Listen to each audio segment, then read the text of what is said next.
আসসালামু আলাইকুম রহমতুল্লাহি ওয়া বারাকাতুহু।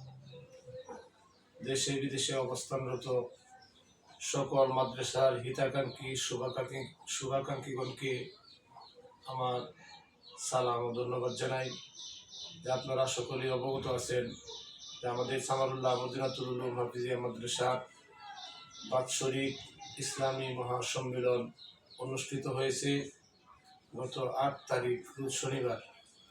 আলহামদুলিল্লাহ, আপনারা যে যেখান থেকে সহযোগিতা করেছেন, আপনাদের সহযোগিতার ফলে আমরা একটা সুন্দর অনুষ্ঠান উপভোগ করতে পেরেছি।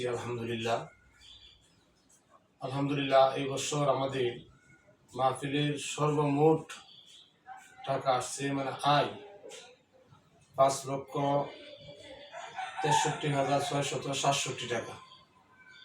আর আমাদের সর্বমোট খরচ হয়েছে এই মাহফিলে 95,350 টাকা।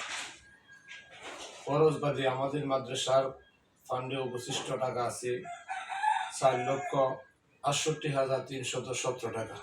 আলহামদুলিল্লাহ, আমি এর আগে একটা পোস্ট করছিলাম যে আমরা 3 তলা ভবনের কাজ শুরু করব, কিন্তু মাহফিলের জন্য মাহফিলের অপেক্ষায় ছিলাম। এখন মাহফিল শেষ হয়েছে, ইনশাল্লাহ বিল্ডিংয়ের কাজ শুরু করব।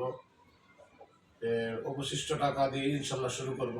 আরেক ভাই কিছু সহযোগিতা করার জন্য অদাবদ্ধ হয়েছে এবং কিছু টাকা আমাদেরকে দিয়েছে এবং এটাও বলেছে যে আরও সহযোগিতা করবে। যে আপনাদের সকলের কাছে আমি সহযোগিতা চাই যে আপনারা যেভাবে পারেন, যতটুকু পারেন আমাদের এই 3 তলা ভবনে সহযোগিতা করবেন ইনশাল্লাহ। এই আশা ব্যক্ত রেখে আমি আমার কথা শেষ করছি। আসসালামু আলাইকুম রহমতুল্লাহি ওয়া বারাকাতুহু। সবাই ভালো থাকবেন, সুস্থ থাকবেন।